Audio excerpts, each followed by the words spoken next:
Drinking water? Taking a bath. Taking bath. Oo, that's my absolute treat sa sarili ko. You asked about my skin. Okay, ilan sa inyong may bathtub? Oh, isa lang siya. Oh, dalawa. Dalawa lang sila. No, it's really a good investment because, di ba, I love Japan. And then, mula nung na-expose ako about onsens and all. So, nagka-obsession talaga. So, what I do is, not every night, but when I'm really exhausted, I don't like massages eh. At most, nagpapahid-pahid ako ng mga essential oils and all. Pero, I'm a bruiser. Tinatago lang namin today, but pagpagod na ako because I'm slightly anemic, ang bilis ko talaga magka-bruise and I don't heal fast.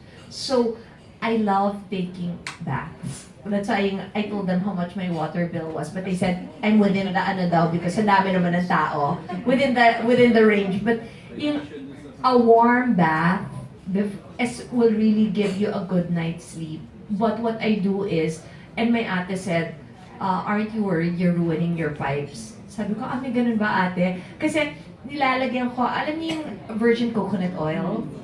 So 2 bottles of that mixed in my bath. Nawi-weird na sa akin yung mga boss na ano, baka sabi nila, weird itong girl na to. Okay. No, but sabi ko, never mind. I'm supporting Filipino farmers, coconut farmers, yung ano, and then, doon ko minimix ng essential oils because tinuro sa akin na ang essential oils need natural oils to be the carriers. So, it's the coconut oil, dalawa, and then I mix it with lavender, chamomile, ilang-ilang, and it starts with a C, clary sage. And then it really gives me a good night's rest. And I soak for 20 minutes. And then talagang, parang ano talaga, it really does wonders for your skin. So if you're asking kung, sorry kasi like the coach of the boys, because they have a swim coach who comes 3 times a week, said, Bim, you better tell your mama, all the pictures she posted when she was doing her backstroke, it's wrong. Tapos sabi ko, Bim, you better tell your coach who's paying him. Because I said that, sabi ko, I think it's talent enough na kaya ko mag-float. Kasi zero athletic ability talaga. So parang sabi ko, dapat matuwa na siya na nakaka-float si mama. Okay na yun. And what you mentioned about chlorine earlier, our pool is actually, gumastos ako ng extra for the salt filtration system. Because my children, because maarte yung nanay, natakot na baka the chlorine could lead to skin asthma.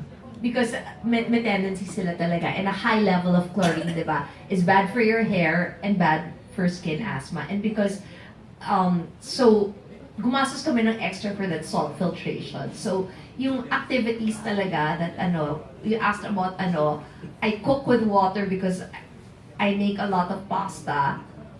I drink a lot of water and I take baths. I'm sorry, I wish I could say that I like the beach, but I don't. I only like it because my sons like it. Pero takot na takot ako because ayoko talaga ng open sea.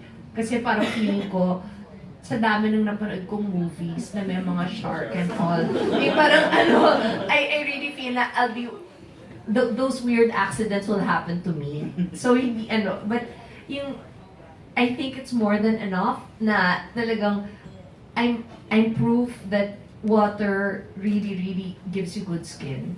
Kasi not that you have bad skin your skin's nice. But it really helps. Yung talagang kasi napo-purify kaya nakikleanse ka. And especially, I just have one story na it's part of your realization about how important it is. I won't name the place kasi kawawa naman sila, but I had an event in a place and then hindi kami nakapagbaon ng tubig ko. So I drank their water, and it was hot water, and I drank, dahil nga ang lakas ko mag-water, siguro I had 4 big mugs of their water. And then, the only other thing I ate there was salad. So of course, that was also washed.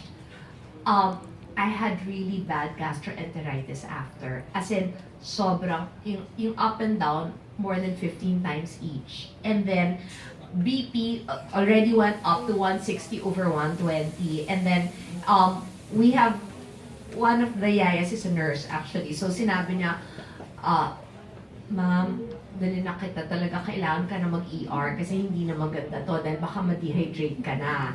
But because I own food outlets, I said, you know how evil people will be. And they're going to say na food poisoning ako sa restaurants ko. Eh, hindi naman totoo. So sabi ko, no, I'm not going. So si Nico, whose mom was an oncologist and is my manager, at 11 p.m. at night, dahil nga talagang parang mahihimatay na ako, dumating na.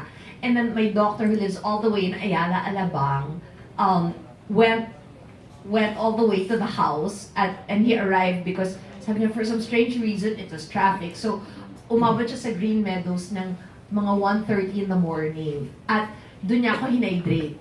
Dahil talaga matigas ang ulo ko. Na sabi ko, no. Because yung food poisoning or whatever happened will be blamed on me when it wasn't me and it wasn't any of my restaurants. So sabi ko, but doon ko na-realize the importance talaga of making sure your water is clean. Because the health risk of dehydration is so real. And then, super napagalitan ako ng sisters ko nung nalaman nila na hindi ako nagpa-ER. Because they said, do you know that by being dehydrated and allowing yourself to get dehydrated, not only are you risking your BP na pwede kang mag-stroke, but actually, you can die.